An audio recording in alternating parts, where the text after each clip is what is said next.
You're listening to Flaunt. Find your sparkle and create a life you love. After infidelity or betrayal, have you been betrayed by life, your body, or someone that you love? You're not alone. No matter what you've been through, Naked Self-Worth helps you regain confidence, joy, and enthusiasm so you can create a life you love and flourish. Tune in weekly and learn how.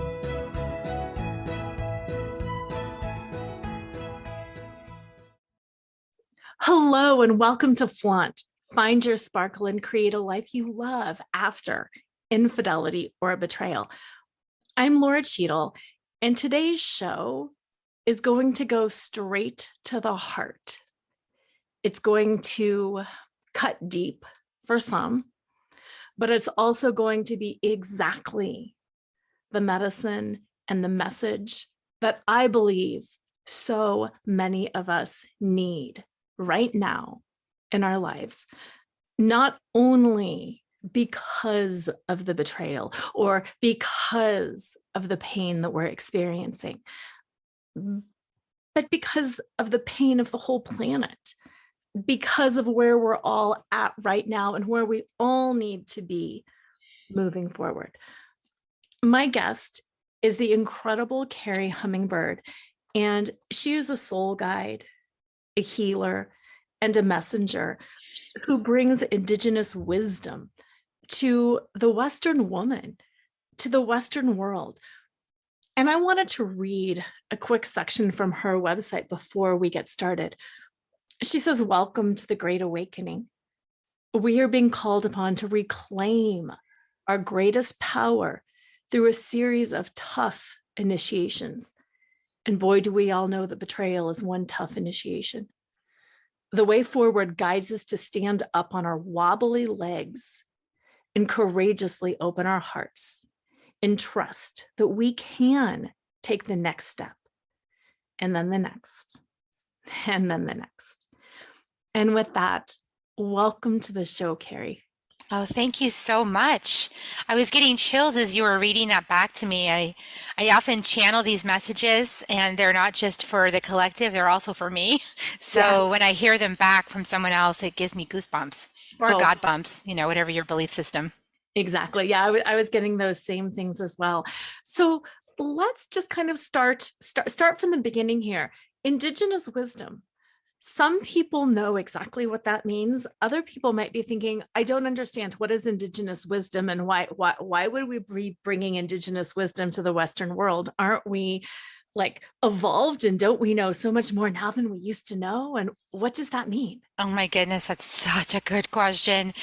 So the first time I realized how much I don't know, and how not only how much I don't know, but how much prosperity I lacked of the important kind of prosperity, was when I went to Peru and I met these people with rainbow ponchos and rainbow caps living in mud houses, like mud brick houses on top of mountaintops, really high up in the Andes Mountains, with these little slingback shoes in the middle of winter, with mud and dirt all over their feet, like just crusted onto their feet. And I thought, oh my goodness, I'm looking at their house and I'm realizing that my attire for the day from REI, and my backpack and my shoes and my clothing and my thermal layers, is worth more in money than all of their possessions combined. And what I realized after I met them and started working with them is that what they had might look like external poverty, but what I had was internal poverty. Because they had joy, generosity, feliz, happiness, a willingness to just give from their hearts in what they call ayni, which is right relationship, and the spirit of synchronicity, where you feel motivated in your heart in that moment, like, I just need to give this person this, and you just give it, and you don't have any expectation to get anything back from that specific person, or to get anything back because you're being good, or like getting a reward, like none of that. Like, you just give it because it's in the moment and it feels good, and you just do it. That person needs help right now, you help, period. That's it. And then later on, somebody helps you because you allow it to happen that way. And yeah, it's a potent lesson. And so the people that live closest to the earth like that, they have this wisdom. They have inner prosperity. And that is what the West is lacking. We could have all the prosperity in the world on the outside, all the material things, and completely missing the point on the good stuff that's actually here for us when we can humble ourselves to learn from the people that even in the United States, we're actually treated as savages and told, in some religious institutions said that they were evil and all this kind of stuff. It couldn't be further from the truth. They have access to the kingdom. They are in the Garden of Eden, and we're the ones who left. Yeah. Yeah. There's 50 things I want to say all at the same time. Yes, I know. I'm like, yes, I feel that and I hear that. And I think sometimes there's a tension when we are in the West and we're raised in this culture and we can hear that and we can think, okay, yeah, I get that. That sounds good. But it's hard to really feel what that must feel like to have that inner prosperity, to what that must really be like. Because we get so locked into, yeah, but he cheated on me. Yeah, but I sacrificed and I did all of this and I did this and they did this to me and then the karma's going to get them. And to really get into that headspace instead of feeling into the heart space. And then taking that one step further, our discomfort of feeling into the heart space, our discomfort of allowing ourselves to drop all that external, that's scary because then we have to feel. And I know you've had a big journey. And I was wondering if you would be willing to share kind of how you went from that Western headspace, external, I have to do this, look this, to truly letting it go and bringing yourself to this feeling space. Yes. So like most people in the West, I struggled with that desire to look good and to look as if I had it all together and to meet every challenge with greater knowing or greater aggressive proof that I was right. I was involved in the right and wrong game, right? And the West is really involved in this game. We're trying to prove that we're right and everybody else is wrong, and that you should listen to what I have to say instead of just listening to what really the first place to start is listening to what other people have to say so that you can understand the perspectives that they're coming from and why it is that they're coming from that. And then go inside and look at your own triggers. What I want to say is, why are we like this? Like, why are we so involved in human drama? So focused on intellectual sparring, so focused on, material acquisition, so focused on looking the part. I mean, I don't judge it. I got the fake boobs too. Okay. So like I got the acrylic nails and I did all of it. I still do my hair because I can't give that up. But, I also want to look the part. I also, there's like this, and what many people in the West are now calling out and really upset about and projecting onto other people is the narcissist, right? Like, but guess what? Western culture is narcissism. That's what it is. Because when you have that much stuff and that much cushy living and that much, drive to compete with others and to look the part and be better than everybody else and be the elevated one, because we have this idea of a ladder of success. Some people are at the top and everybody else is at the bottom, and that we want to be the ones at the top. All of that programming is vertical and it's false. That's why you can't ever get there, because it doesn't exist. You try to get there doing that and it doesn't work because it's false. But for a while we follow it, right? Like every single one of us does the thing. We go to the college, we get the degree, we get the job, we try to rise up the corporate ladder, the vertical, my building is bigger than yours or my appendage is bigger than yours kind of thing, right? We all are involved in that. And women have gotten into this because why? Because that's the system. That system was created for us. We were born into it. So men alike, like they follow it because that's what they were told to do. Women follow it because it's against our nature to be that way because we're more lateral. When you have a lot of feminine energy is horizontal, not vertical. Feminine energy is inclusive, but we've been domesticated to be competitive, to be jealous, to be tearing each other down on our way up the ladder.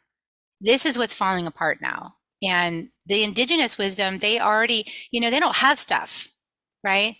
So it gets really simple. Like when all you got to do is like walk the sheep around the mountain, you know, you have a lot of time to think and just contemplate and be with nature. And you realize that everything is connected to everything else. That's another just key differentiation. They know that everything is connected to everything. You are me. I am you. Listener, I am you. You are me. We are not separate. Your partner, that is you. You are them. You are not separate.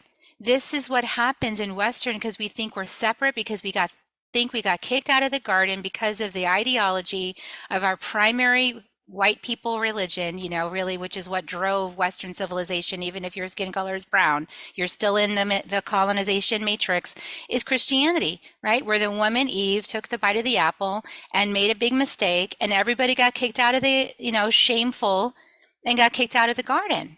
Mm-hmm. Well, when you think God doesn't love you and you got to earn love back, what do? You create hierarchies, you create ladders, you compete with each other because I want to get the love. There's a limited supply and I need to get it before you get it, because if you're the favorite child, then I'm not the favorite child. And if I'm not the favorite child, I'm not going to heaven. And I need to make sure that I am the favorite child.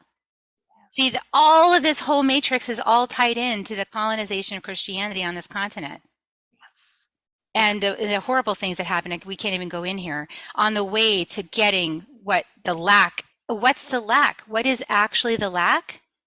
Disconnection from your divine identity, your divine source, your connection with the planet and all of our relation, the stone people, the oceans, the whales, the dolphins. By the way, the whales and the dolphins are just like us. They're conscious beings. They have choice. Just like us, we pollute the oceans. So much I could say there, but yes, that leads to friction in relationships. Is every relationship, your relationship with your children. Yes. You better listen to what I say because I'm your authority. Well, it's a hierarchical thing. Do we want to treat our kids that way? Is that really the best way for them to learn? Or is it more like, I respect your sovereign being. You happen to be in a little tiny body right now, so I need to look after you. Right. But that doesn't mean I need to strip you of all your power so I can feel powerful. Yes. I know I channel things. So if everyone's listening going we just cover 20 different topics. Right. Just let it come in because it's like little tiny seeds for your soul that's coming down from the upper realms and it's for you. Yes. Yes.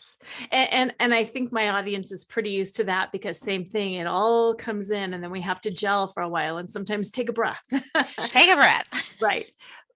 What I love about everything that just came in for you though, from you, is it's perfectly poised to lead into a very specific discussion around what I do like to call the gifts of infidelity and betrayal.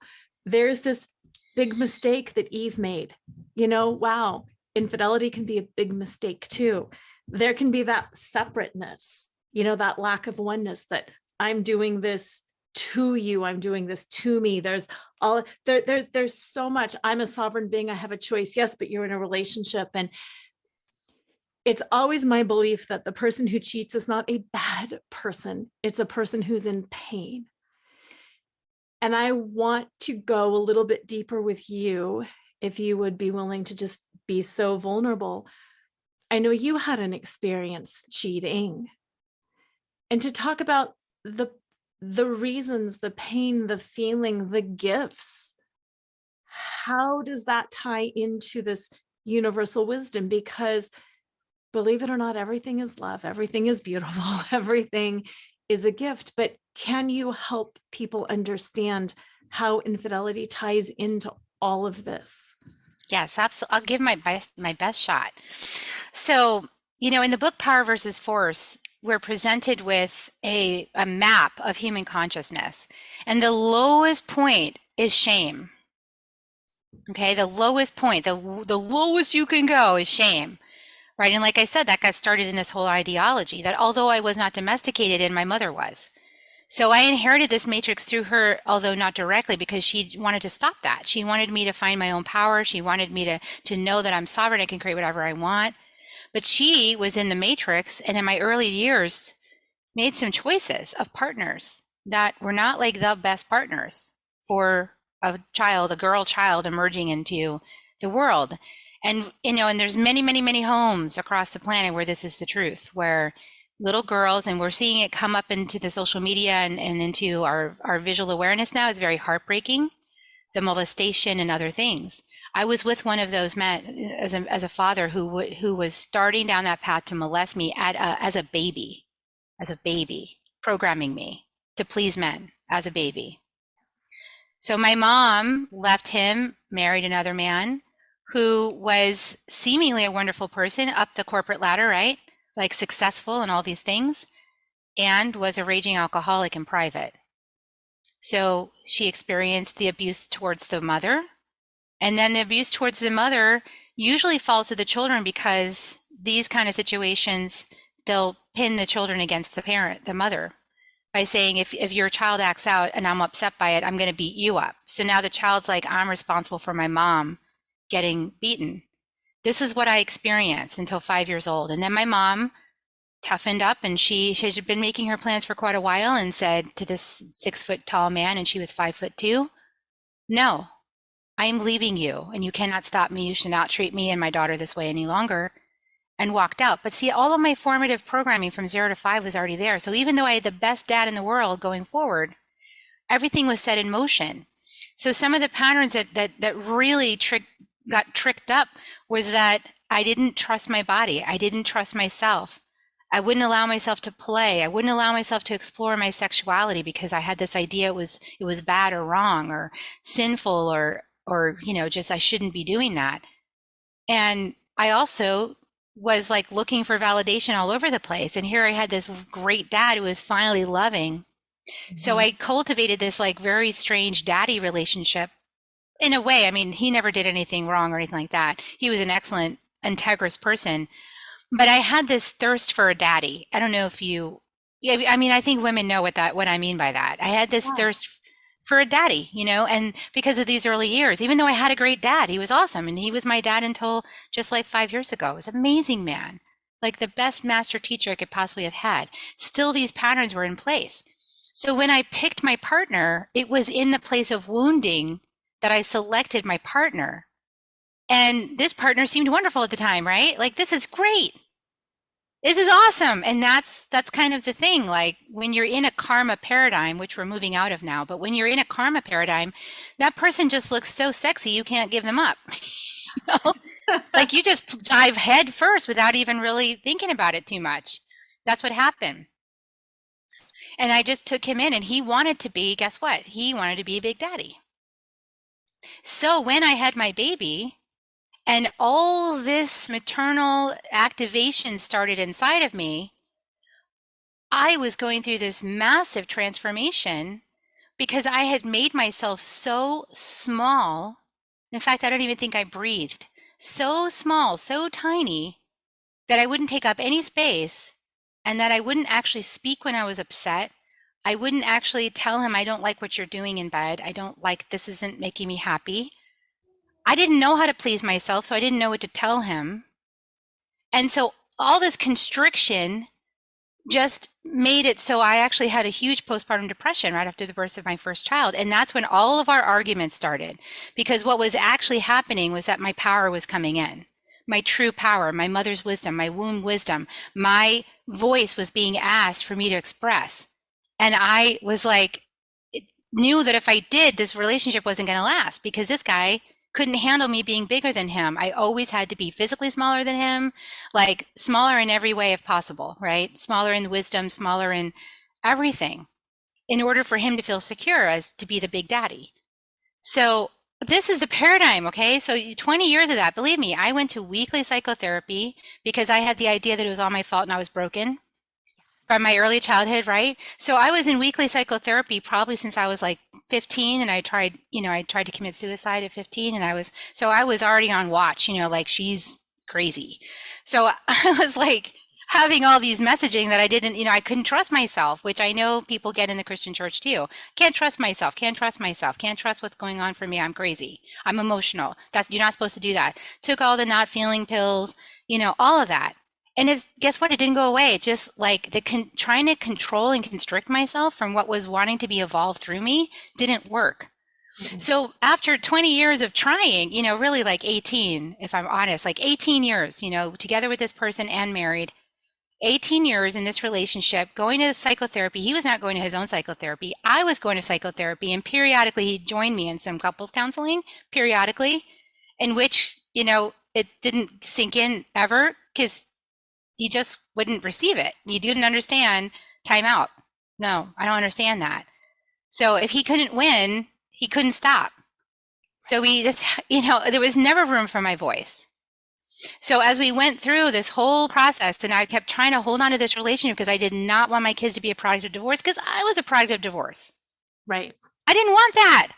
So I'm trying to hold on to this thing and make it work. And it's not working for me. So I get down, after my kids are both born, and because, we brought another child into the world who's a blessing. So I'm glad we did it. But it just increased the pressure, So, because now I'm like seeing how my older child is being treated, and I don't like it.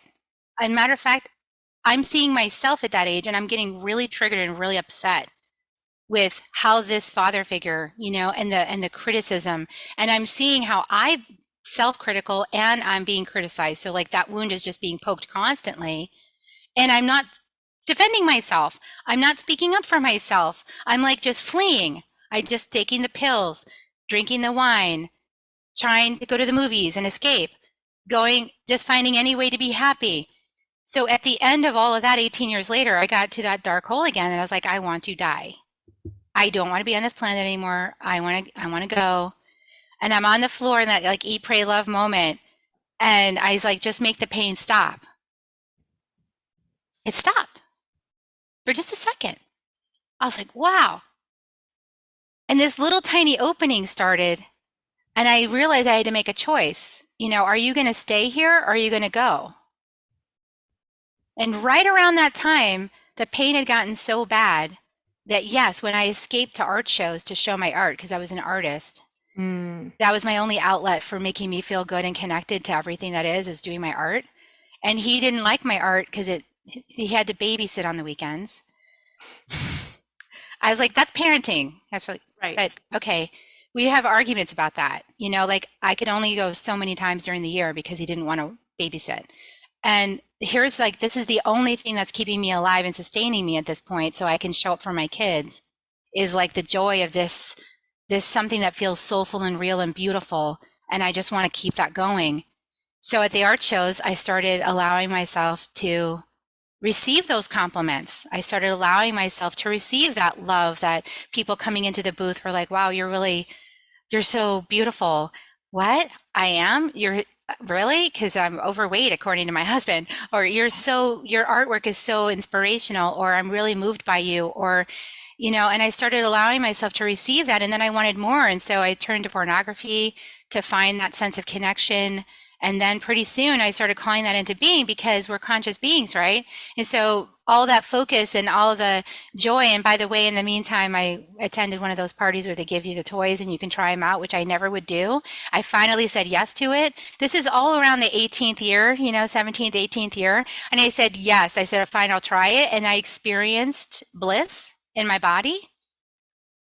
Once that was cracked open, I ain't going back. I'm sorry. I've never experienced that after 18 years in this marriage. I need that. Whatever that is, and whatever way I can get that, is now my only desire. That is the only thing that I want right now, is that. And I don't care where it comes from, because I'm that desperate now. I have to get that.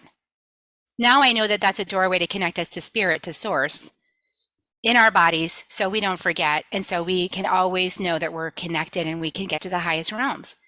So yeah, that's kind of like how the mayhem happened. And, the thing is that he wanted to keep the relationship going. He accepted that I was making those choices. He actually, I'm the one that couldn't accept it. It wasn't him. Mm. I'm the one that couldn't. He wanted to learn. He wanted to work on it at that point. He's like, wow, you're having this big breakthrough. How can I be big daddy in that? Like I want to be part of that. But I was so pent up with so much rage and anger at myself and the projected image of him that I'd created. I had projected that anger onto him because I wouldn't speak up all those years, because I Yes. wouldn't explore my body all those years, because I wouldn't test the boundaries of what I had set up for myself, because I was constricting myself for so long and I wouldn't break free of my own cage. That's what I couldn't get past. And I didn't want to face that. Yes.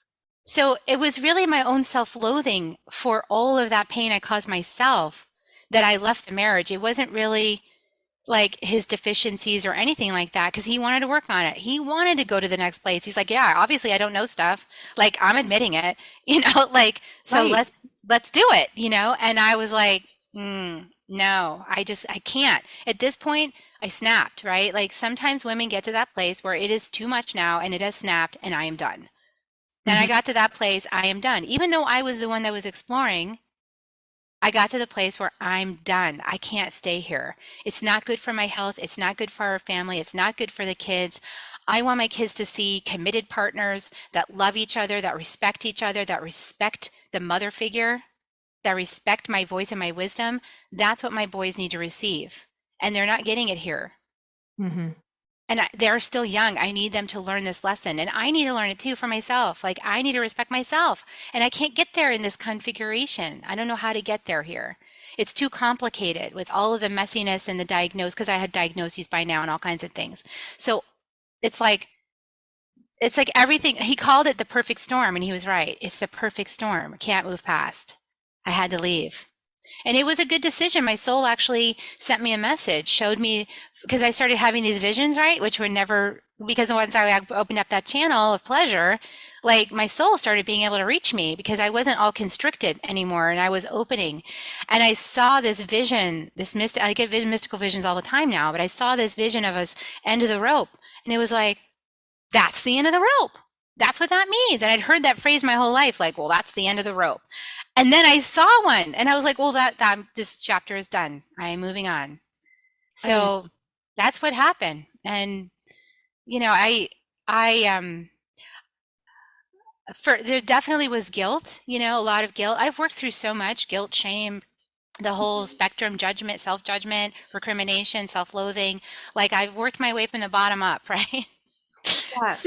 I mean, Yes. it was a soul exercise. And I think that, he's still very hurt, I think. So he and I don't have a very communicative relationship, unfortunately, especially look, I'm out here talking about things, which just exposes the whole thing, which is hard for somebody, in a relationship. But I feel a greater purpose. I feel like this is in order to help healing on the planet. I'm a right angle cross of service in my human design. I'm here to be in service through my life's experiences and be a messenger and share from my heart the healing I've claimed for myself. And so I just really bless my former partner. I bless the father of my children in how his journey must have been through all of this process that I've had to go through in order to be my greatest service. So I want to just really honor that, wherever he is in his journey, he has been his own bedrock of holding space for this to happen, because he's never once publicly came out and said anything about the things I was sharing. Mhm. So I just want to say that, he's always held space for it. Mhm. So I appreciate that. Yes. You said something so powerful. The healing I claimed for myself. Mm. This was complicated. This was messy. This created pain and it created healing. I don't, Yes. I don't want to lose sight of the fact that when we are in the darkest night of the soul, we can always claim our healing. And it's really important that we do this, because one of the things that, in my journey this was in 2011 that I left, right? So now it's like 2022. So 11 years. Yeah. During that process of healing, and I used up my entire 401k studying and healing myself, learning, not psychotherapy. I left that model because for me, that was not the model. If it's your model, stay there. Totally, honor Right. yourself, honor your own path. Don't listen to anything I'm saying. I got off the pills. Okay, I stopped the not feeling pills because I needed to feel myself in order to heal. I needed to feel the things I wouldn't feel all those years that I suppressed and I denied and I constricted myself around. I'd actually feel that in order to heal myself. A year after I left him, I had a grapefruit size cyst on my right ovary. I Oh my, needed to have surgery to remove it, and they had to drain it in order to take it out. It was so big. oh, that's huge. This is what happens to your body when you don't face your feelings and you don't express yourself and you don't speak up. That's why I'm here to share this message. Why did I go through what I went through? I'm a messenger. I'm a healer. That's what I'm here for. I have Chiron in my chart. I am here, the wounded healer. I go through the process, the drama storyline, and I bring it to fruition. I come back and I share with you from my own experience, and I hope it touches your heart. This is what we're here to heal on the planet. My story is just a microcosm of the macrocosm. And we're all doing our bit on this right now to heal these relationships between the masculine and the feminine, primarily. The first divide, and this creation story, which is false. We're all beloved, every single one of us. And, you're not going to avoid pain. Like, you could be the goodiest person. Right. You're in like the most obedient and you will not avoid pain, because pain is part of the journey. We learn through the process of healing through that pain, and that actually the pain, what is it? It's our hearts opening.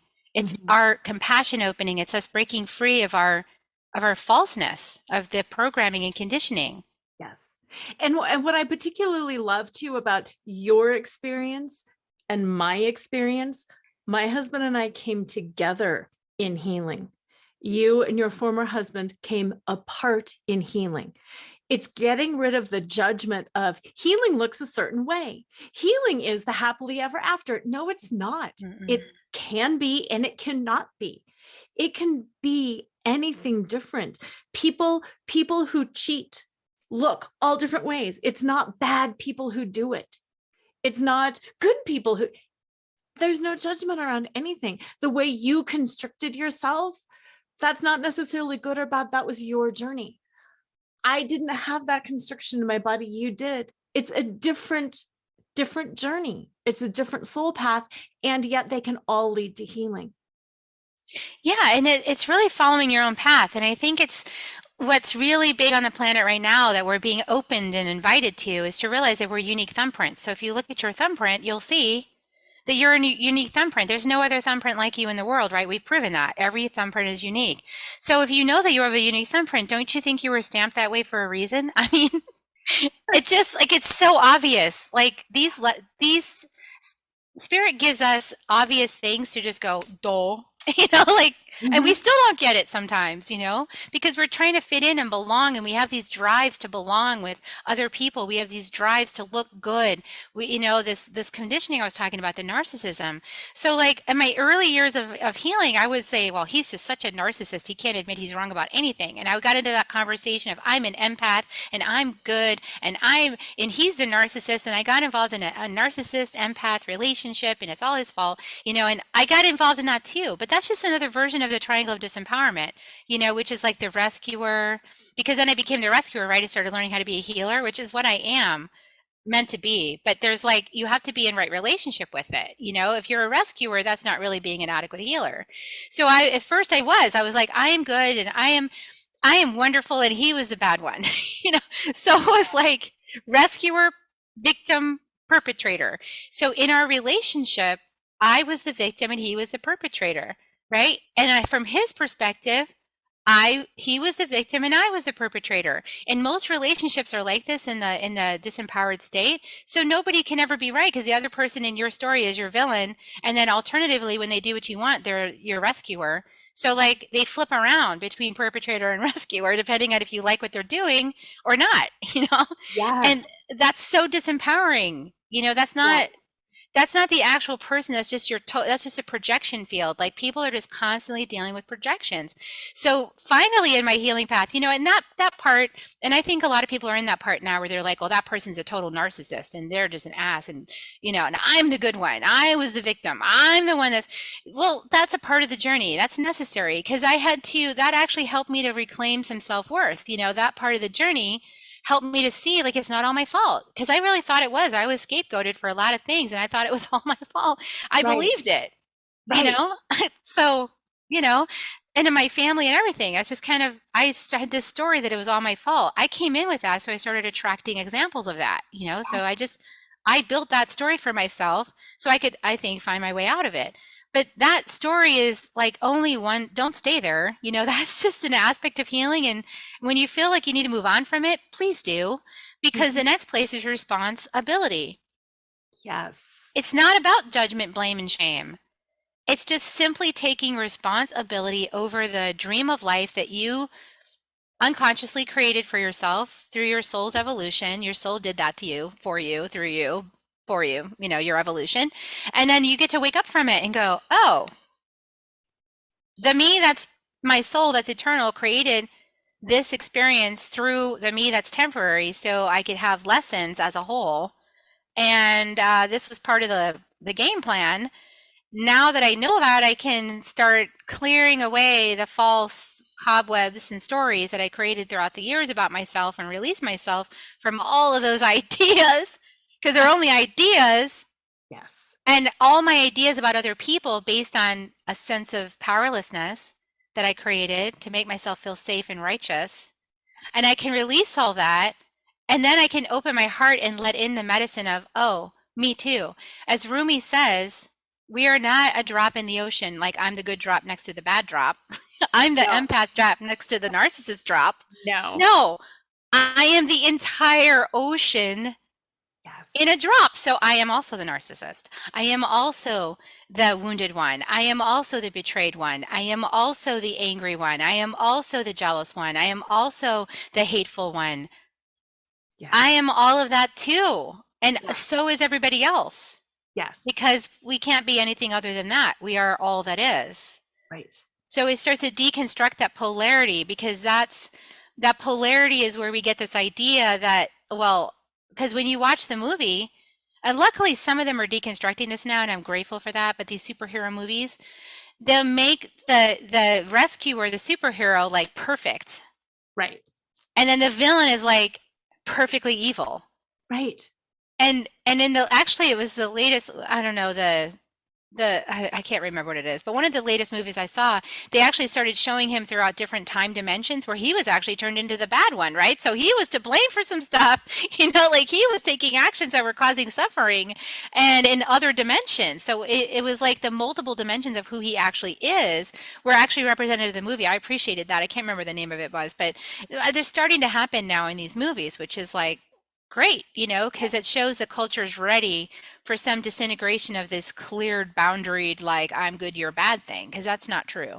No. And that is so important because it just feels so good to be righteous. It sure does.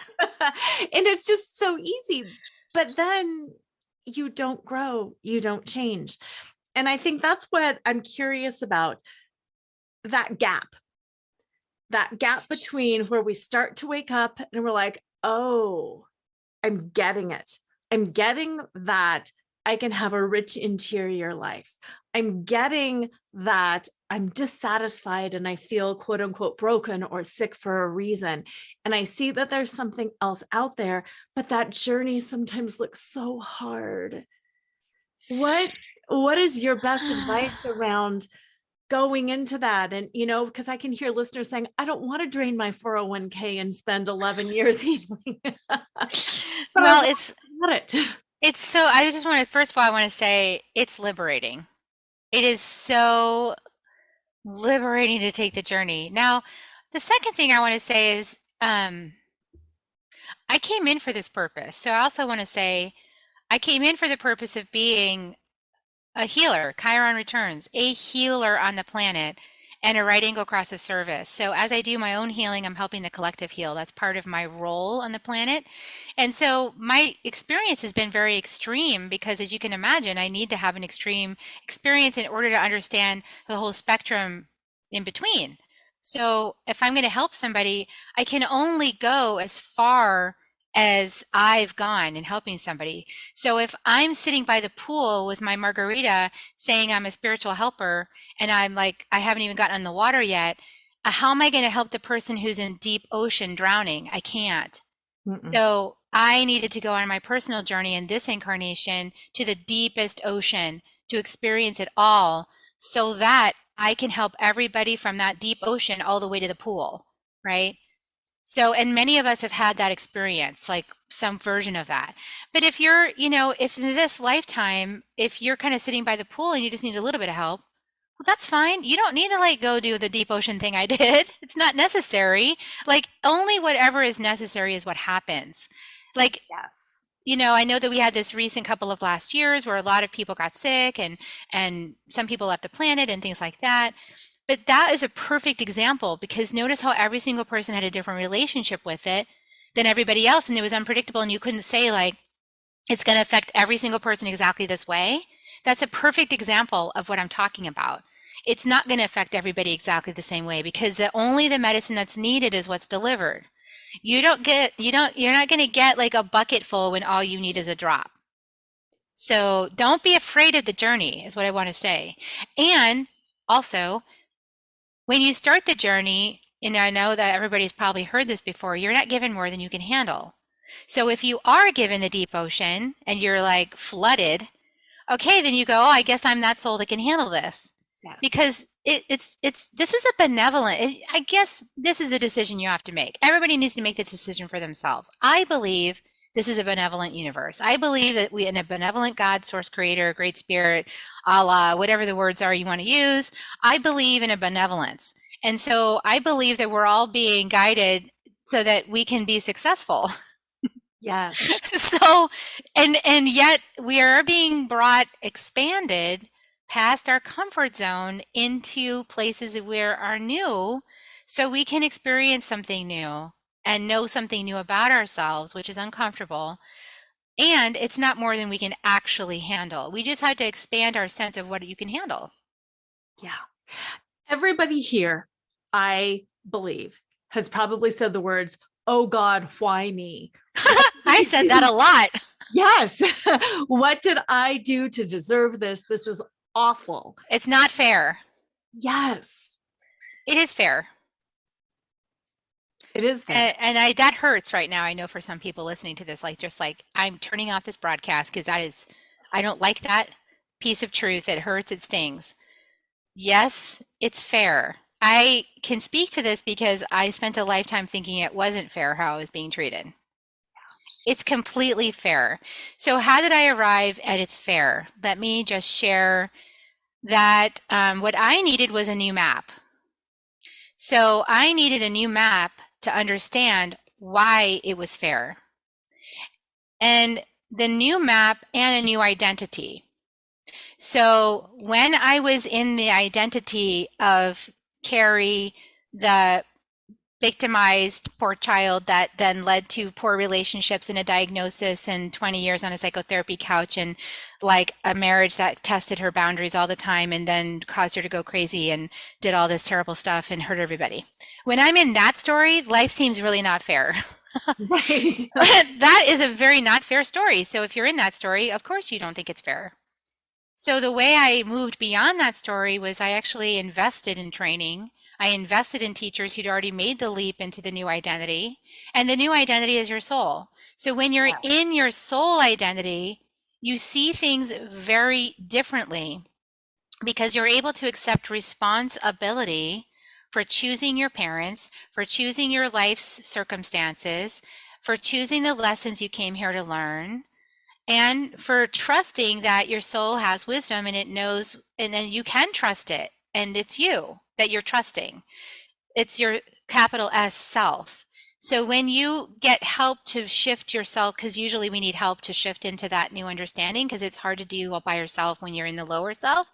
But when you get some help to open that up for you, now you're in the big self conversation. Now you love things like looking at your gene keys chart. I love the gene, that's a map, gene keys, GeneKeys.com. I love that. Richard Rudd did a great job channeling I Ching wisdom and connecting it with human design and a whole bunch of other great stuff. Right. When you look at something like that, it's like, oh, there's my life. Thank you very much. I see all the pathways.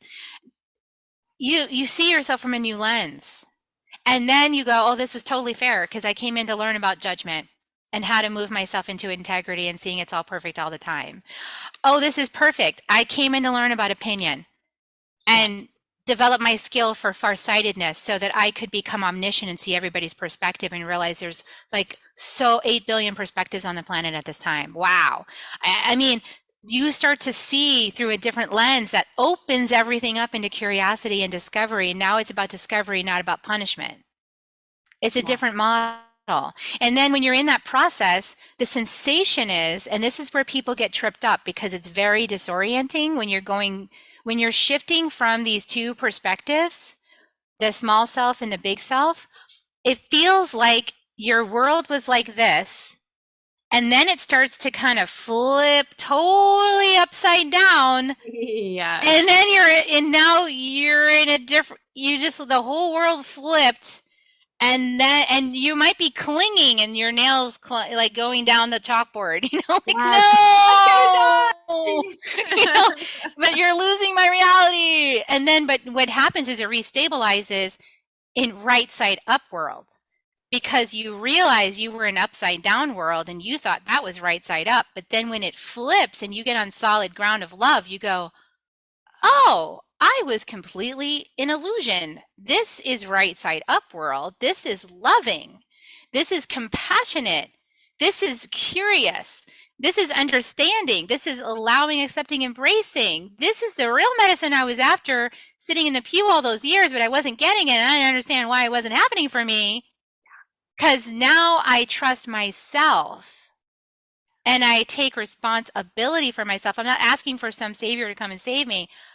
I know that person's only pointing the way for I can also do that, and right. So much greater you will do yourself, capital S. Yes. And that is that internal. Yeah, it's inner work. Go in. Like a lot of the passages about that actually Yeshua ben Yosef said about going inside, those aren't highlighted. Those are like either stricken or they don't focus on that. But that's the same medicine Buddha taught. It's, timeless wisdom is timeless. It's timeless. All the master teachers teach one version of the same thing through their own voice, which is go inside. Yes. The kingdom is within. Yes.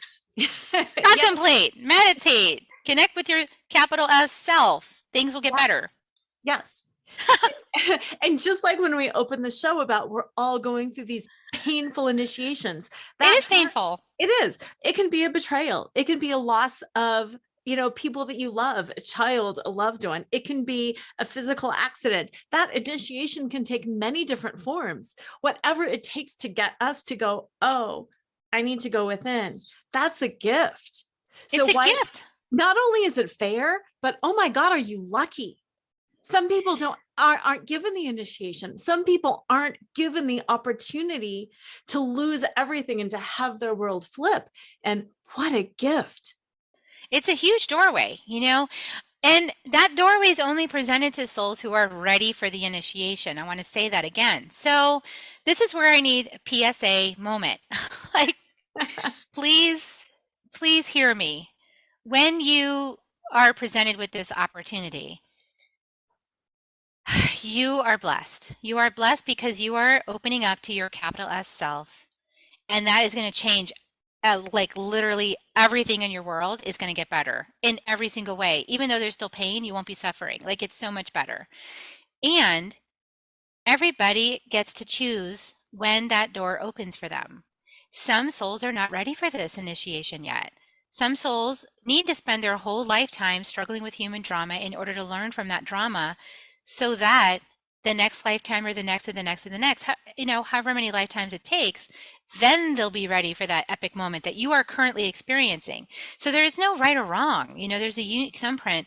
And one of the temptations I fell into in my own journey was once I realized all this and I got into my soul self, I wanted to tell everybody else, and I do tell everybody else, whoever will listen, but I wanted to tell my family. Like I wanted to go and have my family, well, you got to do this and you got to do that and this is the right way and this is that, and I started to try to indoctrinate people, and that's the very thing that turns people off. And I think Christians have really learned that lesson. That makes people really angry, actually. So the thing to do is just hold space and to realize that as you claim your capital S self and you open up all your gifts. First of all, enjoy your ride. Like, this is your mystical journey with the divine, one-to-one. You get a clear connection with your higher self and with source. That's amazing. Like, just enjoy the journey. Like, after you thought you couldn't do that, now you get to, what? Right. That's the best thing ever. So just enjoy your private conversation with the divine. It's like, and if you're called to be a messenger and share it, then share it. But like, let your family be. And trust, because this is the next piece, which is super fun, and you can't have any expectations around it. Trust that as you uplevel your DNA, because we all have ancestral DNA in our bodies, as you uplevel your ancestral DNA through all your work you do on yourself, through your inner contemplation with your capital S self, that also uplifts your entire timeline, including all the beloveds that you have. And as you hold space with people, and this is one of the chapters in the Second Wave book, and I don't know if anybody, this is the cover in case you want to, the Second Wave with the rainbow eye. And I will put the link in the show notes for sure. Yeah, that book talks about this. Great section from Jennifer Huff, who's a physicist, that we emit light from our bodies, just like plants. We share light with each other. And the light that we share with each other is our consciousness. So however much we've lifted our own consciousness, and also through our voice we share. So however much access we have to an open heart, however open our heart is and how deep our love is, that comes through our voice. And so there's like a twofold way that we communicate these transmissions with each other, through the being of the light, through our light bodies and our auric fields, and also through our voice and our love. And when we claim this for ourselves, we actually can share that with everybody we meet without saying a word, except maybe sing a little song to yourself in the grocery store. You don't need to tell anybody anything really, unless you're called to be a messenger and stand up in front of a group like I am right now. If you can just show up, yeah, and intend that love is spread I am love through all that I see before me. I am joy through all that I see before me. Yeah. You can just be that, and it will change things in massive ways that you only see. Like, you'd have to see a time elapse, like the flower time elapses, in order to really see what's going on. The guides in the upper realms can see what's happening, and it's magical. It's like a rainbow lighting, just like rainbow sprays happening like all over the planet right now. It's just that we're in the darkness and we're like, oh, it's so dark. It's not actually. Like, there's like tons of rainbow light coming all over the planet. And the darkness is the mulch that's helping us to really catalyze our growth, so that the pressure, like physics, the pressure mounts within us, like me, like I talked about the constriction. Yeah. That constriction was necessary to catalyze this certain change, that combustion, that alchemy that happened within me, from which myself emerged. And now there's no going back. Like, I know who I am in truth. Right. And nobody can take that away. And it doesn't really matter what happens to you. Not really. Because I'm eternal. So are you. So is everybody else. Exactly. You know? Yeah, it's so simple. It's that inner abundance that we were talking about at the beginning. So you work with people in many different capacities. Where can people find out more about you and your offerings and get in touch? My website, KerriHummingbird.com, Kerri, hummingbird.com. And also I have Soul Nectar Show, which Laura is on, soulnectar.show. That's SOULNECTAR.show. And, you know, so what do I do with people? I do healing sessions. That's a simple way. I do discovery calls if you just want to kind of chat and see if this is right for you. Because, you know, this is a big step. When you take this step where you're going to like go between the upside down world and the right side up world, you want a mentor that you can really trust. And that's an important process. You should be selective. So I do discovery calls because I know people need to be selective. And then I teach inner medicine training. So that indigenous wisdom you were talking about at the beginning, my home, my indigenous medicine training home as a soul this time around is Peru. And so I love the Andes. I feel at home there. The medicine feels strong for me there. I love the people. I love the rainbow. I have my own rainbow poncho and my rainbow hat. I love that. It just lights me up. So that's where the space that I teach from when I share this medicine with people, to connect back with their self and back with the earth, and to step into remembering they're connected to all that is, and that I am you and you are me. that's called inner medicine training. And, I have one starting up pretty soon, and then they periodically start every 6 months or so. So yeah, check it out, have a call, get a healing session, experience the magic. Yeah. Thank you so much. Listeners, I do encourage you, if you're like, I'm wondering if there's something there, to check this out. As you know, if you've listened to my show on Peru, I too have been to Peru and was captivated by all of this and the power and the feeling. And if you're curious, check it out. I promise you, I've known Kerri. Like I said, I've just been on her show and we've communicated a few times. She is 100% authentic from the heart. She's not going to rope you into something or tell you something painful or hard or give you a high pressure sales pitch, because it's not about any of that. It's about love and her experience. So if you're feeling any sort of curiosity at all, I do encourage you to reach out. I hope you have an amazing, beautiful week. You are the lucky ones. Please know that you are the lucky ones. You have been handed this initiation. The doorway is there, and it's your choice whether to walk through it or not. But I know that you will love it. The view on the other side is phenomenal. Have an amazing week. And as usual, always remember to flaunt exactly who you are, because who you are is always more than enough. Are you looking for a great way to make new connections and spread your wings? Revel is a new kind of social platform exclusively for women over 40, where you can do just that. With virtual and in real life events, authentic conversations, and no ads, Revel is the community site exclusively designed for like-minded, fabulous, fun women in midlife. Learn more and join for free at HelloRevel/flaunt. That's hello, REV as in Victor, EL.com/flaunt. Come join us. It's nourishing and super fun. Tune in next time to Flaunt. Find your sparkle and create a life you love after infidelity or betrayal with radio host and life choreographer Laura Cheadle every Wednesday at 7 a.m. and 7 p.m. Eastern Time on syndicated Dream Vision 7 radio network. Develop naked self-worth and reclaim your confidence, enthusiasm, and joy so you can create a life you love and embrace who you are today. Download your free Sparkle Through Betrayal Recovery Guide at nakedselfworth.com.